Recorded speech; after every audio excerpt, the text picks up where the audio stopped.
بسم اللہ الرحمن الرحیم۔ جس دن حضرت عمر رضی اللہ عنہ فلسطین میں قدم رکھا، دوستو فلسطین و بیت المقدس کی زمین پر آج بھی 30,000 سے زیادہ نبیوں کی قبر بنی ہوئی ہے، اور اکثر نبی اسی زمین کے آس پاس ہی آتے رہے۔ بیت المقدس کی مسجد کو حضرت سلیمان نے جنات کے ذریعے بنوایا تھا، اور ہمیشہ سے اس زمین پر کبھی یہودیوں نے قبضہ جمانے کی کوشش کی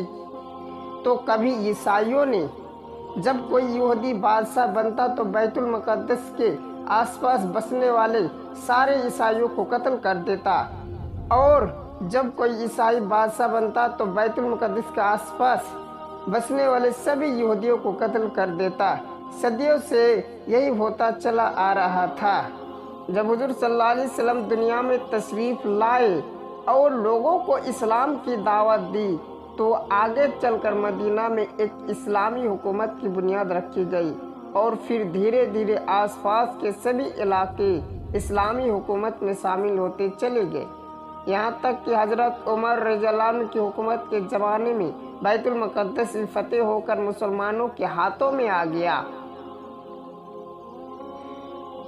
حضرت عمر رضی اللہ عنہ نے مشہور صحابی حضرت ابو عبیدہ بن جراح کو ایک بڑا لشکر دیکھ کر مصر کی طرف بھیجا تاکہ ان علاقوں کو فتح کر کے اسلامی حکومت میں شامل کر سکے۔ حضرت ابو عبیدہ رضی اللہ عنہ نے بہت سی جنگ لڑ کر مصر و یمن اور آس پاس کے سبھی علاقوں کو فتح کر لیا۔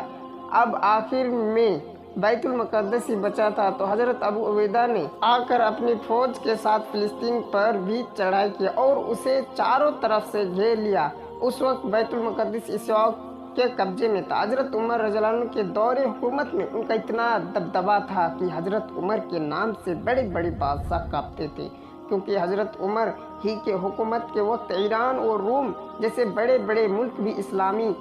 سرحدوں میں شامل ہوئے۔ جب روم اور ایران جیسے طاقتور دیشوں کے بادشاہ نے بھی حضرت عمر رضی اللہ عنہ کے سامنے گھٹنے ٹیک دیے تو باقی چھوٹے چھوٹے ملک کو یقین ہو گیا کہ اب حضرت عمر جدھر بھی اپنا رخ کریں گے اس کے علاقے کو فتح کرنا ان کے لیے کوئی مشکل نہیں۔ اس لیے اس وقت کے چھوٹے چھوٹے بادشاہ حضرت عمر رضی اللہ عنہ کے نام سے ہی کانپتے تھے۔ اسلامی حکومت 35 لاکھ مربع میل تک پھیل چکی تھی۔ جتنے بھی آج 3-4 بڑے بڑے ملک شامل ہو سکتے، اب حضرت عمر رضی اللہ عنہ کا خوف تو پہلے سے ہی فلسطینی عیسائیوں میں بیٹھا ہوا تھا۔ تو جس وقت حضرت ابو عبیدہ نے جا کر بیت المقدس کو ہر طرف سے گھیرا اور عیسائی کو مجبور کیا وہ بیت المقدس مسلمانوں کے حوالے کر دے، تو پہلے تو عیسائیوں نے مخالفت کی، لیکن بعد میں وہ اس بات پر راضی ہوا تھا۔ تو جس وقت حضرت ابو عبیدہ نے جا کر بیت المقدس کو ہر طرف سے گھیرا اور عیسائیوں کو مجبور کیا وہ بیت المقدس مسلمانوں کے حوالے کر دے، تو پہلے تو عیسائیوں نے مخالفت کی، لیکن بعد میں وہ اس بات پر راضی ہو گئے۔ عیسائیوں کے ایک بڑے عالم نے آ کر حضرت ابو عبیدہ سے کہا کہ ہم صلح کرنا چاہتے، لیکن اب بیت المقدس کی چابیاں ہم تمہیں نہیں پکڑا سکتے، کیونکہ تمہارے اندر ان نشانیوں میں سے کچھ بھی نہیں جو ہماری کتابوں میں لکھی ہے کہ ایک بادشاہ آ کر بیت المقدس کو ہم عیسائیوں سے لے گا۔ تو حضرت ابو عبیدہ نے پوچھا کہ آخر اس بادشاہ کی کیا کیا نشانیاں تمہاری کتابوں میں لکھی ہے؟ تو اس عیسائی عالم نے جواب دیا کہ ہماری کتابوں میں لکھا ہے کہ اس بادشاہ کا چہرہ تھوڑا سا لمبا ہوگا اور اس کی داڑھی گھنی ہوگی، اس کے بالوں میں کچھ سفیدی ہوگی اور وہ قد و صحت سے اچھا ہوگا۔ جس انسان کی بات کر رہے ہو ہمارے امیر حضرت عمر بن خطاب ہی ہے۔ تو اس عیسائیوں عالم نے کہا کہ ہم بیت المقدس کی چابیاں خوشی خوشی دینے کو تیار ہیں، لیکن ہماری شرط یہ ہے کہ ہم یہ چابیاں تمہارے امیر ہی کے ہاتھوں میں پکڑائیں گے، تمہارے ہاتھوں میں نہیں۔ تو یہ سن کر حضرت ابو عبیدہ نے مدینہ کی طرف حضرت عمر کو خط لکھ کر بھیجا کہ اے امیر المؤمنین، بیت المقدس فتح ہو چکا ہے، لیکن یہاں عیسائی مطالبہ کر رہے ہیں کہ آپ خود ہی فلسطین آ کر بیت المقدس کی چابی اپنے ہاتھوں سے لے لیں، اور برکت کے لیے بیت المقدس کا تالا آپ خود ہی کھولیں۔